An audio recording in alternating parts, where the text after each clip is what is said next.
come once again to discuss things.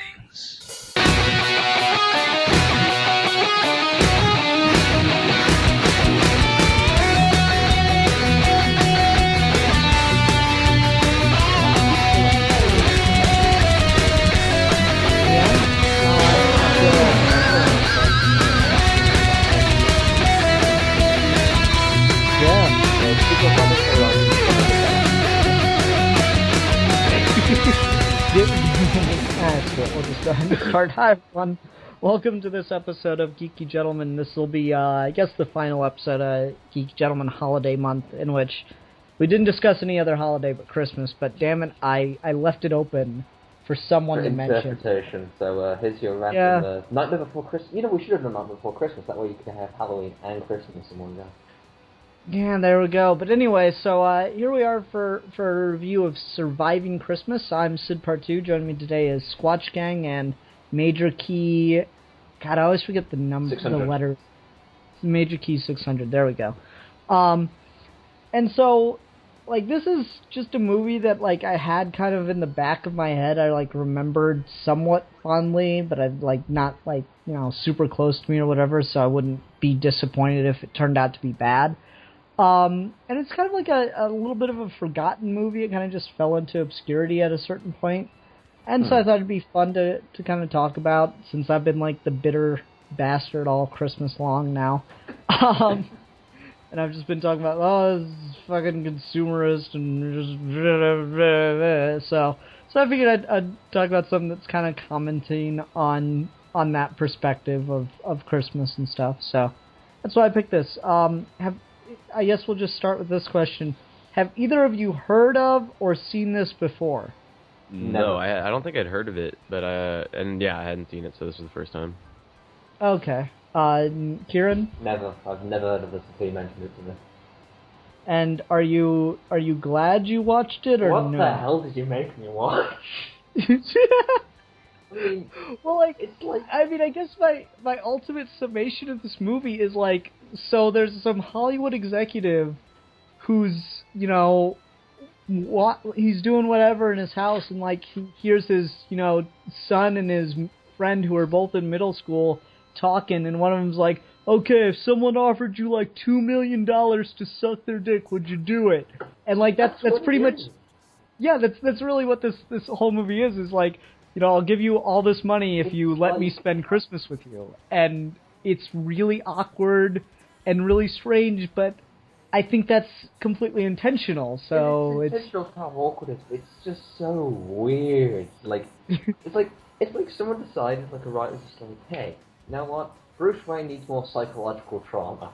Let's say he gets lonely every Christmas, because I'm sure he does. And wants a family, so he actively goes out. Alfred kicks him out the house and says, go rent a family. And this is the aftermath. Well, like, this is why Batman isn't, like, I remember someone once made a list of, like, superheroes you'd actually want to invite to a party, and Batman definitely wasn't on it. Oh, definitely. Like, they specifically mentioned that Batman would not be on the list because he's just he's such a weird guy. He's like the guy that shows up to a party and just, like, stands in the corner staring at everybody the whole night. And so, like, this is an interesting thing to look at how Ben Affleck acts like a socially awkward person with unlimited amounts of money.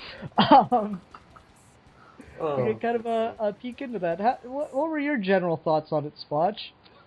Okay, I gotta admit, it wasn't a hard movie to get through. Like, it wasn't, like, painful for me to watch this movie at all. It's just that nothing about it is particularly funny. And it's like he's a cartoon character. Ben Affleck is a cartoon character throughout the entire movie. Like, he doesn't come across like someone that really gives a shit that he doesn't have a family to spend time with on Christmas. And the girl's like, and his girlfriend's like, I'm gonna go spend Christmas with my family. And then it's like, after that, it's like, he has like this like complete change in his like psychosis, and he's like, oh my god, I have to find a family, and it's like ridiculous. And then the ending of this movie is like, it's so weird, because like nothing really happens. Like, the family is all broken up because they're mad at each other. He goes with the father of the family, goes back to meet the family, and then they meet, and then they're all happy again, and that's the end of the movie. Yeah, it's weird because it doesn't feel like it wants to commit one way or the other. Like I remember seeing some of this at one point, and like really the image that stuck with me that probably would have been a better movie was the grandmother that bakes cookies and then sticks her head in the oven. Yeah. Like that.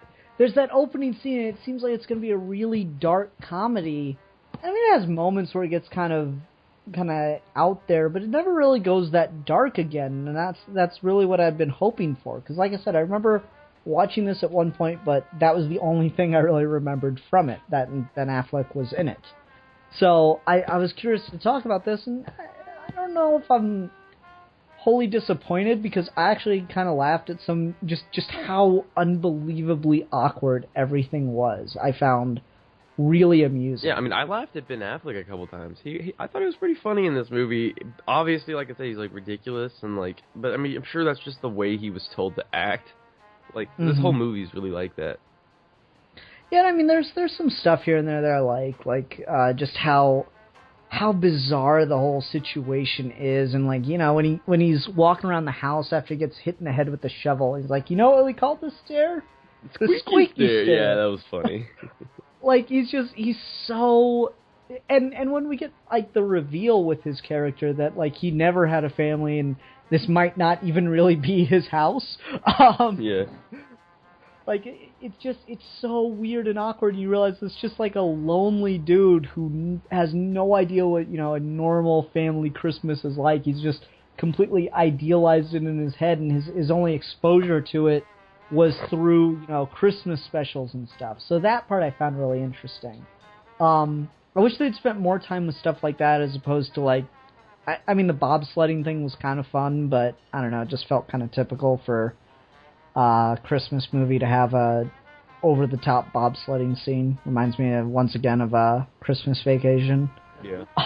The film's focus is, like, it spends way too much time on trying to, like, have the typical scenario, which has just become, like, its own cliche now, of having a wacky, out-of-ordinary, outsider guy coming into a family that's generally normal but has some problems, and then fixing the problems in ways you wouldn't expect.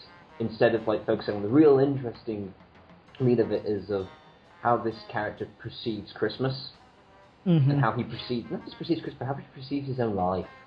Like, he takes everything like a business meeting, and everything like a sales pitch, like when he was talking to the mother, I don't remember her name, but when she was talking to the mother about the photo shoots, just to make her feel happy, yeah. The way he was talking was like he was pitching it to her like a business thing, and she fell for it hook, line, and sinker.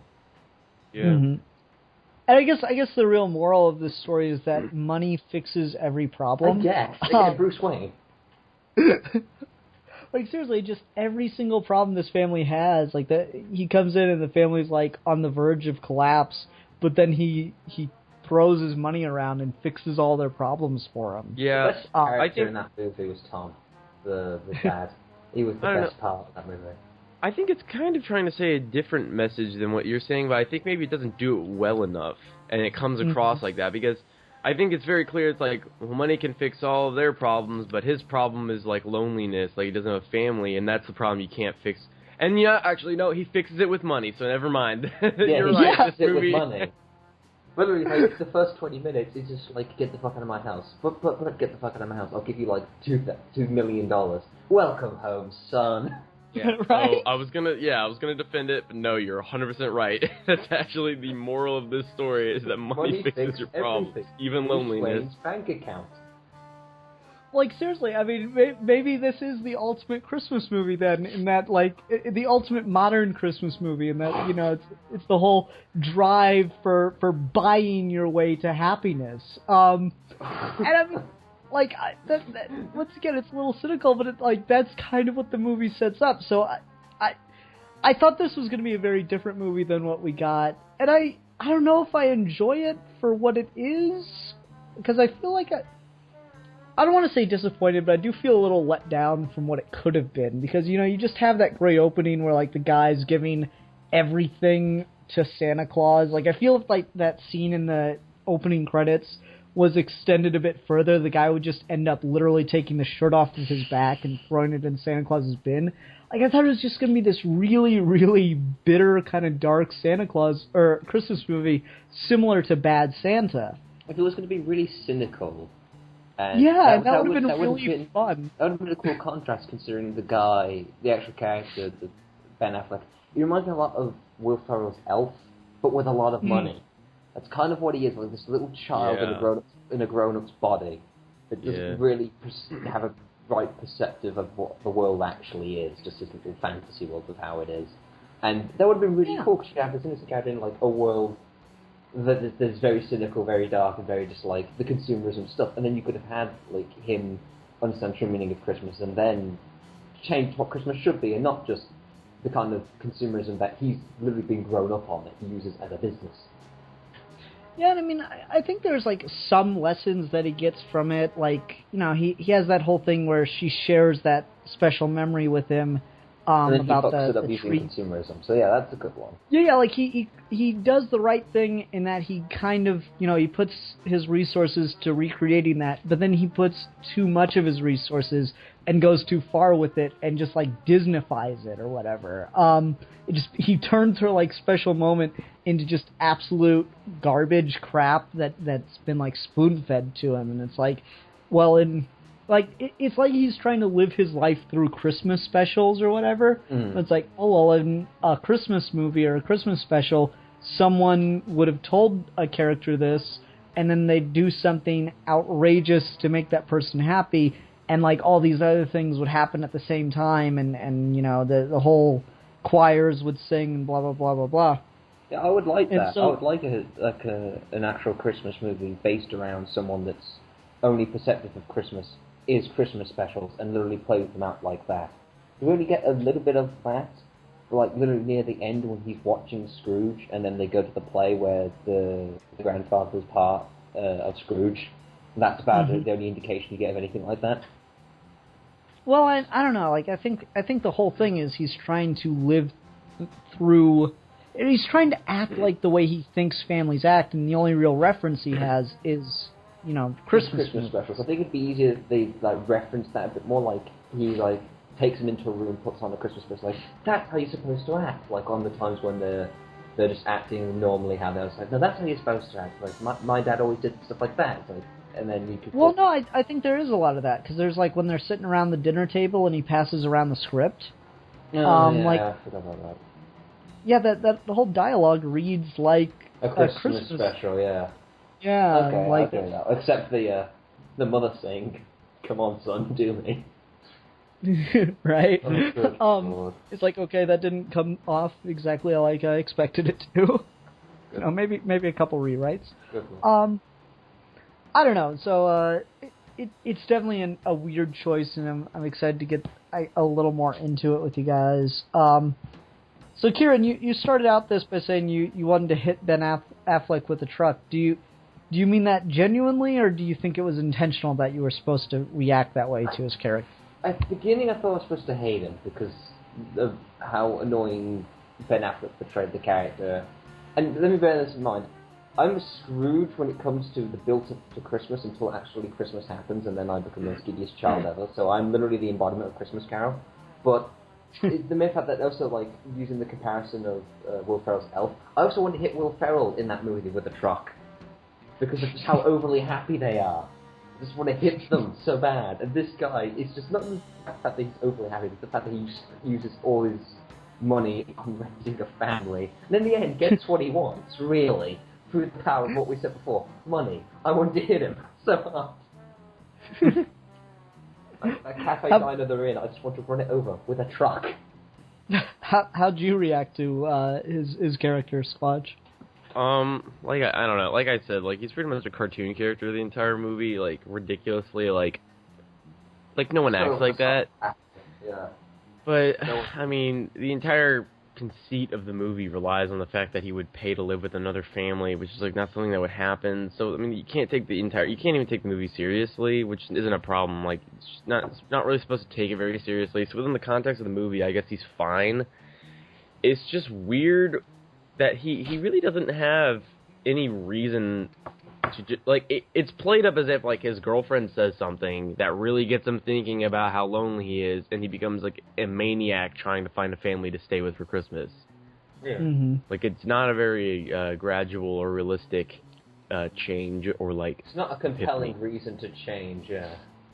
Yeah. Yeah, and I mean, like, he goes through and he calls everybody, and I don't know, I feel like she wakes him up to the fact that he's been avoiding Christmas, and then he's like, oh, no, I'm not. He's the guy's like that, I can stop anytime I want kind of mentality. He's like, Yeah. oh, I can have Christmas with anyone anytime I want. And then he realizes that he doesn't have anyone that he's close to, Yeah. that he can spend Christmas with, because he calls everyone he knows, and like he tries to do that whole sales pitch thing where he's like, no, I do think we are that close. Yeah.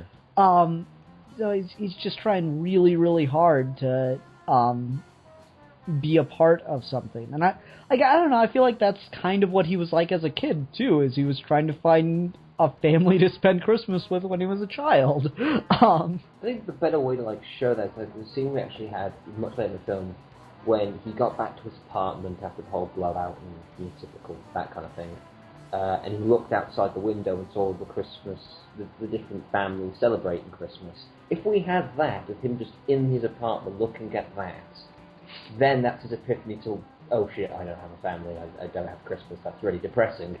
That would have been a better indication. I mean, and it's weird because we do get that scene. It just comes much, much later, Because much right? later, at a point where really we don't need that anymore because we've already kind of hammered it in that he never had a Christmas or family. Because we've even had the bit where he revealed his backstory. Yeah, and I mean, like, it's weird because, like, this is from Ben Affleck's awkward time where he can definitely act. I just don't know how much he does. Yeah. Because, like, the movie is kind of really awkward and stuff, and at first I thought this was just when Ben Affleck wasn't really a very good actor, but then he has that scene where he, like, gives his backstory, and, like, I really do feel for the guy. I forgot, was this before or after Daredevil? This was after, because Daredevil was 03. Ah, okay. I guess, you know, he has that scene where he reveals his origin. Since we're gonna keep with the Batman metaphor, I There guess. you go. Oh, yeah. He reveals his dark past, and, like, it's, you know, it's a really good scene. He really does deliver right there. I actually now want, like, that entire scene, someone to take the entire scene and then just edit the lines, keep the lines completely, but edit the lines that Ben Affleck says, but with Christian Bale back on voice. I don't know. The whole mother thing kind of throws that off, but I guess you can have an alternate universe. Earth 2609. There you go. That's that one. The fuck universe. Sure. Okay. So, we talked about Ben Affleck, we've talked about the movie overall. What's the is there thing we anything- liked? What's the thing we liked? Because we kind of focused on the negative there. What's, like, the thing we liked the most? Yeah, sure. Okay, you go ahead and go first, since it was your idea. The very little. I did like the one stick in the mud in the entire thing. I like Tom. I like the dad. His facial expressions to Affleck, it was so great. Like even the bit when just some of the little shots when he kicks him out the first time before he offers him the money. He takes a glimpse back and just sees him out the window. Just his eyes. Doesn't say anything else. Just the eyes of just keep walking, keep walking. It's like that was just so great, and the fact that he can just turn like that as soon as you mention money. It's like he offered me 2,000. It's like, but what? It's like he offered us 2,000. It's like, would you like if I did it? Depends. Would you have it 2,000? Yeah, it was $250,000, and like I said, just this is totally like a 13-year-old. What would you do for this amount of money kind of thing? Yeah. But that's. It's funny. I should have got Bill here because he's really, really good at this scenario. He's like the Kobayashi Maru of that whole gimmick. I don't know. Ben Affleck's character I actually did end up really liking. But for me, I mean, as bad as it sounds, my favorite part of the movie is the opening credits. Yeah. With all the different people doing the Christmas style thing. Yeah, I mean, like, I love the guy who, Yeah. you know, he tries his damnedest to wrap the present, and by the end he just throws it out the fucking window. I'm that guy. Yeah, that's I fun. hate wrapping Christmas presents. I'm so bad at it. That's fun. There's a lot of dark humor that the movie really should have, like, carried on with, like we were saying before. That's a lot Yeah, it of does stuff. really feel like it cashes a check, or it writes a check that it never really cashes. Because I keep expecting it to get darker and darker and darker, and it never really does. It's like, that's the darkest it gets, and then from then on it just kind of lightens up throughout. So I was really Especially surprised with the at that. character of Tom himself, because you think he's like the perfect personification of someone that would have dark humor Christmas gags thrown upon him. I think that would have been like, because a lot of funny slapstick stuff, like he could have been like, he seems like the kind of guy that in the scenario he goes up to a rip-off Santa and he's like, yeah, okay, I'll give you a watch, then I'll give you this, then I give you that, and the Santa's just like, give me more, give me more, give me more. Yeah. Do more jokes like that. How about you, Squatch? What was something you really enjoyed from it? I really liked I think most of the casting was fine. Mm-hmm. They were all pretty okay, and especially the dad character. I liked him, and I'm gonna say I liked Ben Affleck in this movie. Because I feel like he just kept it from being like, I don't know, like you replace Ben Affleck with some random schmuck that you could have replaced him with anyone. I feel like Ben Affleck, even though it might not be great in this movie, like he keeps it from being just like an absolute generic character that like anyone could have played. Mm-hmm. Like, I feel like Ben Affleck acting like a kid and like an obnoxious like child makes it more funny because he's such a like. You just look at Ben Affleck and like it just doesn't seem like something that he would be willing to act like. You know what I mean? Mm-hmm. So, I guess I liked him.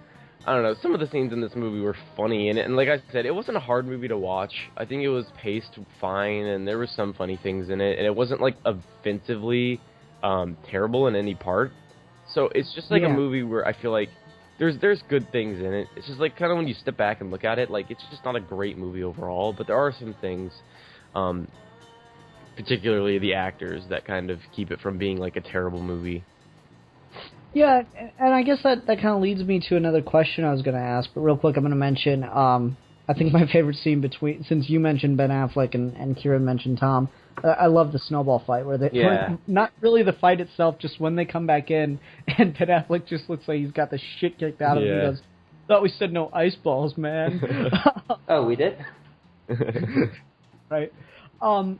No, so like when I introduced this, I was like, most people either haven't heard about it and it's kind of fallen into obscurity. And do you guys feel like it should have, or do you think it like kind of deserves a little more recognition? Yeah. Maybe, but the problem is, if it had more of a concrete message and knew a bit more of what it's trying to say, because ultimately the character gets what he wants, like we said, through money, and that is kind of a bit of a problem because you don't actually know what the message is. Like before we even started this, I was thinking what the credits were playing. Like, what was I supposed to learn here? Because I'm not entirely sure, and I think that's why it fell into obscurity, because you're not entirely sure what you're supposed to take away from this. It's just that awkward and weird. That's a bit more of a focus, like it's maybe like families can be anything, or it's just one of the things I don't entirely off the top of my head what it's trying to say. Yeah. Consumerism is bad, or maybe they can't say consumerism is bad because we use that to get our family. Yeah, it's really strange, and I think I'd agree with you. Is if it was a little more definitive, it feels like maybe the script got watered down some. A lot of different elements, a lot of different ways this movie could go. Like they had a premise of an innocent childlike character billionaire that doesn't understand what Christmas is. Okay, so that was the concept, and then they kind of branched. For all the different possibilities that could go, so it could go into a dark comedy, it could go into a lot of slapstick. It could go into showing consumerism is good, going into different kinds of slapstick humour, and it kind of jumbles all that into one, because we see elements of different movies, like the beginning with the lady sticking the head in the oven, a bit of dark comedy there, a bit of slapstick we saw with the guy with throwing the package out, and then it goes to the consumerism is good thing, and then kind of just keeps switching and think, what kind of movie is this supposed to be until we just don't know what it is. Like this big hybrid of different ideas, but no one decided to just pick one and develop it. Yeah, I hate to agree with you, but I really feel like that's the problem. Is it seems to lose a little bit of direction as it goes, and it kind of meanders around. Like I said, I just feel like it got kind of watered down by studio involvement or something. I don't have anything to back that up. I didn't, bother to research or anything.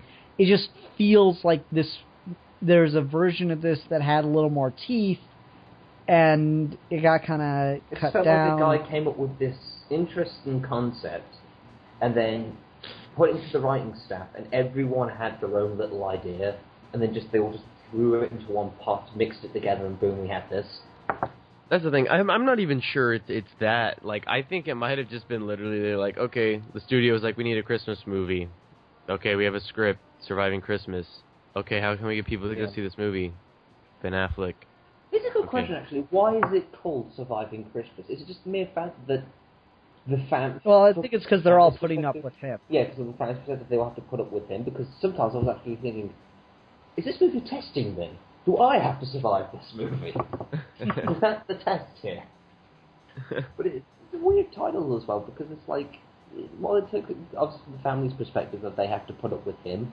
And that's another element that this movie tries to go, because kind of, it tries to go for the kind of cliched route of, like I said before, not normal or entirely not well-being character kind of coming into an ordinary life that has a bit of problems, because they said before the family was going through some problems well before he showed up, and then just using typical cliches like, let's go have some fun, let's go tobogganing, let's go show this, let's do that, and then they kind of all bond together and get a bit closer with time, which is a nice, well-meaning and Christmassy message, but they could have done it in a more interesting way than what they did. Yeah, but at the same time, I feel like there are parts where it really does start to go over the top, like, when he's kissing his sister, and everyone's, like, freaked out about that. Or he's kissing his sister. Like, Run! Yeah, like, that was really funny. Like, that whole awkward situation where he's trying to, like, lie to his girlfriend about this is really his family, and he's just in so deep, and finally is confronted with how frickin' weird the whole situation is. So now everyone's got the chance to, like, turn all the awkwardness that he's been making them experience back on him. And, like, that part was really clever to me. And, like, you got the black grandfather shows up. He's awesome. Yeah. He's actually the second best character in this movie. Doodah. Just because he says, you've ties a bitch. Squatch, you were going to say something? I was just saying his name is Doodah. Doodah. Doodah. Doo-doo. Stay away from my daughter. Yeah. Yeah. And also, just quick question. So I live in the Midwest, and so does Squatch. Squatch, you've ever been to Chicago, Illinois area? Yeah. Did you remember seeing any mountains? Because I don't. Oh. I mean, they were on a helicopter. Maybe they went really far away. I don't know. That's a really, really weird idea to me.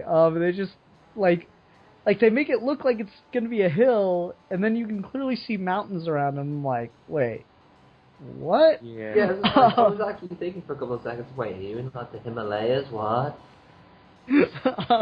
This is Chicago, right?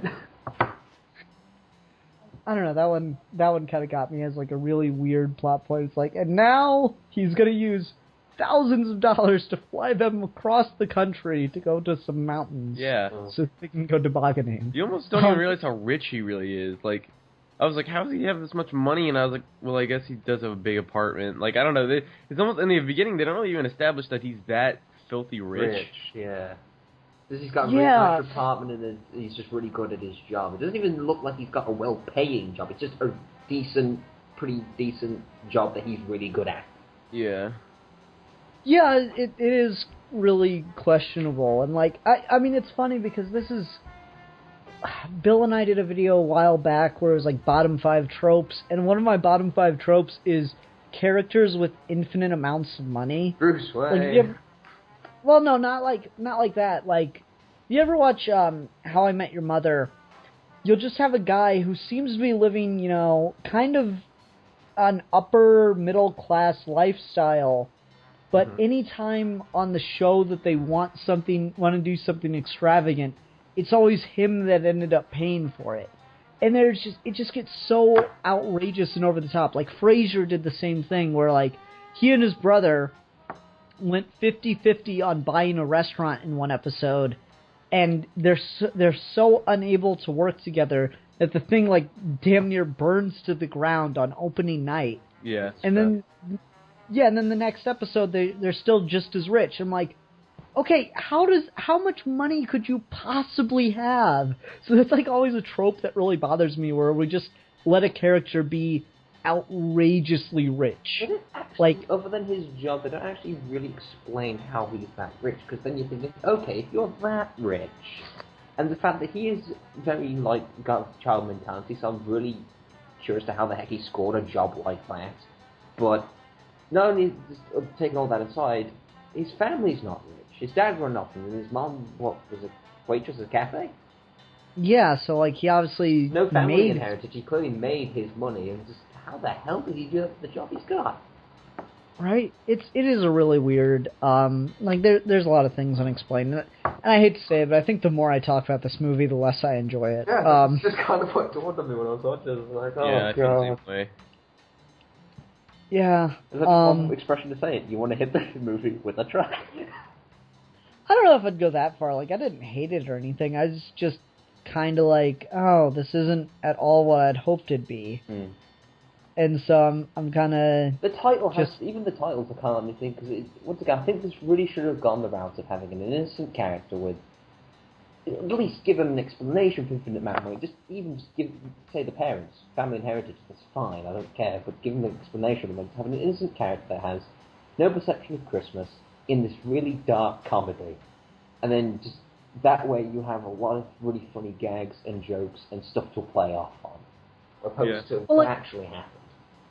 I would have preferred if, like, he had his family and everything, and he was just doing everything he could to not spend Christmas with them. Because maybe that's so annoying or something.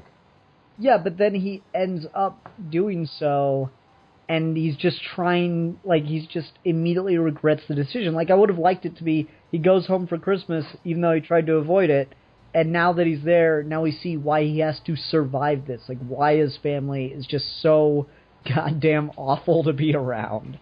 Yeah. Just like a nightmare family to spend Christmas with kind of thing. Because that, like, even... It almost feels like it was that, because, like, he has this whole pitch for eggnog at the beginning that really seems to, like, indicate that this dude hates Christmas. He doesn't, like... But he has no perception of it, so how the fuck is he gonna... Again, you could say, like, he bases perception off Christmas specials, but they needed more of an indication of that, because other than the Scrooge one, which is the only one that sticks in my mind just because we spoke to it for a couple of seconds, I don't know where this guy has his perception of family and Christmas if he's never had it. It was his friend's home that he used to go to, I think. Oh, did he mention something like that? Because I thought he said he spent Christmas alone for 18 years. He did, but he's like, I didn't have a doodah, blah, blah, blah. My friend did, though, and, like, he talked about, like, experiences that he'd had at his friend's house, but it wasn't him. Okay, that's fair enough then, yeah. We should probably, like, go off more like that, even with the play idea, because... Like what you said before with the script sounding like a Christmas special. But you could have, like, maybe he's... I wouldn't say it's a billionaire-worthy job, but, like, his jobs is really going picking decently paid jobs and not even making them billionaires. We could have him, like, if he's, like, a theatre writer or stuff like that. Or he's, like, a script writer, he's something like that writes for Christmas special-related stuff. And only the stuff he's, you know, watched and then in turn writes, that only he knows what it is. That way you can literally say his perception of Christmas is nothing but a fantasy, it's a play, it's an act. That would be really interesting, because, like, I've been talking about it all month here. It's just, like, I feel like a lot of the messages are just really regurgitated, and so I don't find them very genuine or relatable anymore. And so, like, that would have been really fascinating, is if you had someone who has no first-hand experience of Christmas and is only able to experience it through what he sees and hears, as opposed to the reality of, you know, having to deal with being around family members that you can't stand. Yeah, that'd be cool. That would be a much cooler idea, because then you could say your entire life, in your entire perception of this Christmas, in this one event, is all an act, and that could hammer in the scenes when he takes that treasured moment for the girl, and then has all the people, and then she just says stop. He's like, okay, pack it up, people. and then they'll just kind of leave, and then it's just back to what it used to be, just a little barren little tree, no matter how many decorations or actors he kind of puts it in. That would hammer that in more if he was someone that did, like, write fantasized Christmas specials and stuff like that, and only based off of what he's heard. That way you can see the perspective of why this guy does stuff like that. Certainly. And that would have been... I guess that's the biggest problem with this movie is there's a lot of interesting seeds here, but what we get in total isn't as interesting as some of these other ideas that we could have explored. Like I said, there's a lot of planters put their seeds down here, and none of them grew properly enough. They only grew to a certain point until someone else's plant had to grow, and then someone else's plant had to grow, and we just got nothing developed. We had nothing grown. We had nothing fully realized here. Just a bunch of jumping upness trying to get out. Yeah, I hate to agree with you, but I do. Okay, Swatch, you've been kind of quiet. You take us somewhere else. I guess, can we talk about, like, the love interest of this? Mm-hmm. Oh, yeah. Did you guys buy that at all, or, like... Not really, no. No. Yeah. Go ahead, It's Swatch. weird for, like... Okay, it's weird for two reasons. So, like, one, the love interest that he meet, like, the daughter of the Valkos, is that their name? Yeah. Okay, like, I don't buy that they get together. But what I don't buy even more is that, okay, this is so strange. Okay, so his first girlfriend, later on in the movie, is played up like the girl that you can win over just by buying things for. Like, there's that transition where she's like, when you meet a girl that's impressed by you, just big spending gifts and stuff like that, you keep her, because I don't think you'll ever be able to find somebody who's not her. You know what I'm talking about? Yeah. Okay. Yeah. And then it transitions to her opening. Yeah, and she's like, oh, wow, I love it. So she's impressed by just simple, look how much money I have, gifts. And so that's weird, because in the beginning of the film, it comes across like she's the kind of person that, like, values, like, family and stuff like that. And that's why she leaves him in the beginning. So it drops it like a hat the moment her family's not what she thinks it is. Yeah, she's like, oh, I love my family. I'm going to go spend Christmas with them. You should, too. And he's like, oh, okay. But he doesn't want to. And then, like, it's just so strange. Like, it doesn't make it's just really weird. It's like they completely just morphed that character to be whatever they needed her to be, depending on when they were in the story. They're just like, oh, we need her to now be the shallow girl. Let's make her shallow. Yeah. Exactly. Yeah, it would have been more interesting if, like, the whole experience of spending Christmas with the Valkos is what made him understand her point, and then they ended up getting back together at the end. Yeah. Because the whole thing with the sister, I just can't buy that she, like, they have that scene where they almost kiss until she sneezes, and, like, I mean, yes, he proved that he could make her have fun, but I just don't buy what indication does he have to kiss her? Yeah, there was no reason for him to do that. Yeah, I don't buy that part. And then, like, their romance after that, I don't know, it feels really awkward because he's this creepy guy that's at her house on Christmas. Yeah, and like, see, I don't know, that's really weird. Like, if you were her, you'd stay the fuck away. I will say that I do like the fact that she's like, after she gets really offended by him, like, exploiting her, like, memory to make it, like, a big, like, so, like, put on that big show, with all the dancers and stuff in the park. She gets really mad about it. I do like, though, that she comes back and later on's like, I understand what you were trying to do. Like, I forgive you. You know what I'm talking about? Like, yeah. At least she wasn't such a bitch to where she was like, oh, fuck you, I'm not even going to consider how nice of a thought that was. Like, like, she was justified in her initial reaction of being mad at him, but she was also more sympathetic when she comes back. She's like, I understand what you're trying to do. Yeah, I like that part of it, too. It's just like, okay, you went too far with it, but it's the thought that counts kind of mentality. Yeah. So I like that she wasn't an irrational character or anything. It's just... And I do even like the whole, you made out with your sister kind of reaction that everyone has. Yeah. Oh, Italians were very affectionate. That was a really good line. Yeah.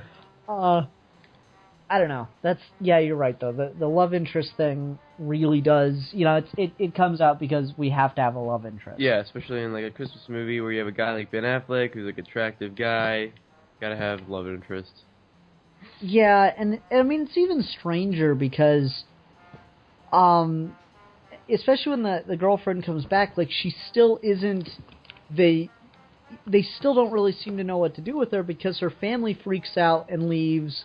But she doesn't want to. She's still like, no, I still love you kind of thing. Yeah. Let's go to...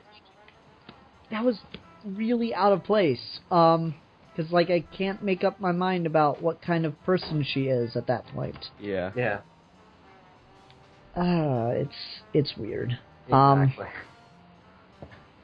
This movie's just kind of all over the place and not in very good ways. Yeah, I mean, it's just not a very, like, inspired film in any way. It just kind of felt like it was made. It kind of, like I said, a bunch of stuff together, mixes up, boom, there's your movie. Yeah, it's probably not very expensive to make. You just... Not at all. There's no actors. really any shots any cinematography, anything that looked anything spectacular at the same time, anything that looked anything Christmassy. Like, okay, snow, awesome. Okay, Christmas tree, that's it. We never had any like decent shots in this movie that looked, I can feel Christmas. I can feel this is a Christmas movie. This just feels more like the kind of like the Die Hard one, where Die Hard kind of like formula, where it's a film that takes place in Christmas, but it doesn't really feel like Christmas just by looking at it. Yeah, and there's just so much of it that it does deserve to kind of fade away into obscurity, except for on this show, I guess. Yeah. Where we bring its corpse back to life just to pound it and then just throw it back to where it came. You maybe want to rephrase that? No. I'm going to keep... No, actually, yes, I will rephrase it.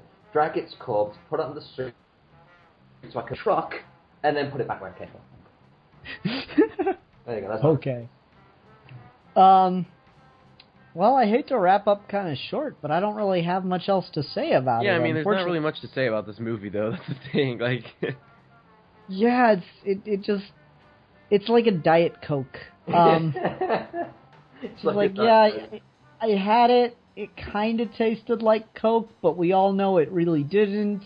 hate Diet Coke. Yeah, but like it always markets itself. Tastes just like the real thing, or diet soda, whatever. Tastes just like the real thing. Yeah, you say that, but we all know it doesn't. Well, you know what's the best diet drink? None. Well, I mean, if you can pick the other one, it's always better to go with the real one. But the least bad is Diet Dr. Pepper. I think Diet Dr. Pepper. I can actually drink that. It's pretty good.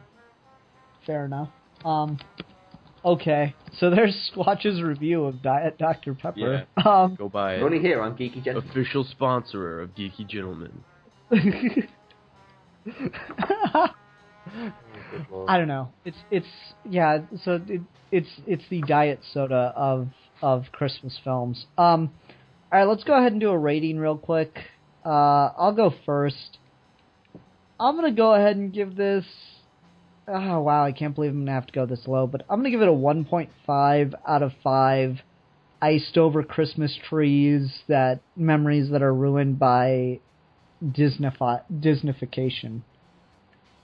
Okay. Who wants to go next? I'll go next. I'm gonna give it 2 out of 5 spiked eggnogs. Okay. Ooh, can I go lower than 1? Can I go 0.5? Yeah. Okay, I'm gonna give it a 0.5. Just a 0.5 of a truck running it over. It doesn't even deserve a whole truck running it over. Just a 0.5 truck. I don't know how you do that. Half a truck. That's how half a truck. There you go. Half a truck running it over and then just dumping it back in its grave. Back to obscurity with you. Yeah, I'm sorry guys. I was hoping this would be better and that we'd have a little more fun with it, but no, it is kind of a down note for the holidays. Yay! Merry Christmas! Yay! Yay! I found Merry a Christmas everyone. It doesn't make everyone feel all happy and good inside. Yay! And you just have everyone just going, I feel depressed.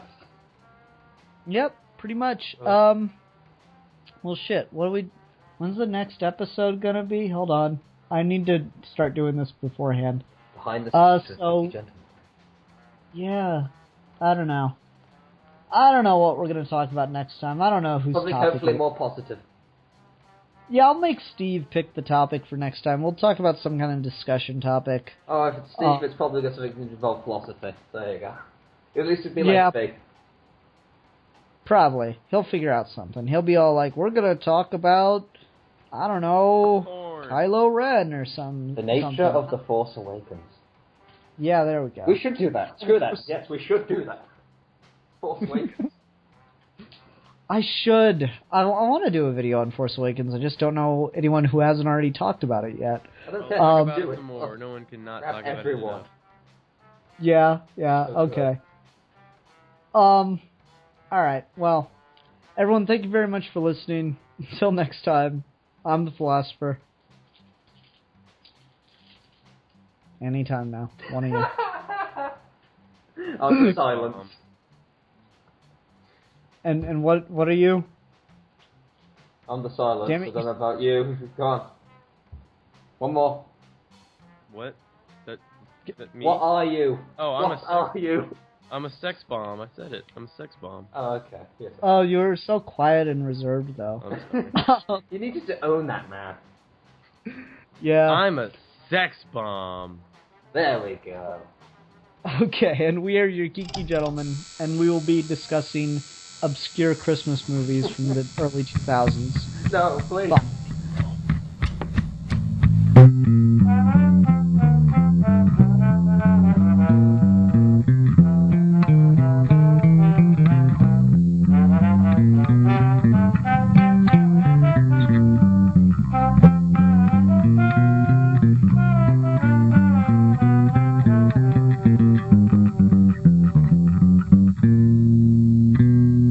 Ho, ho, ho, ho, ho, ho, ho.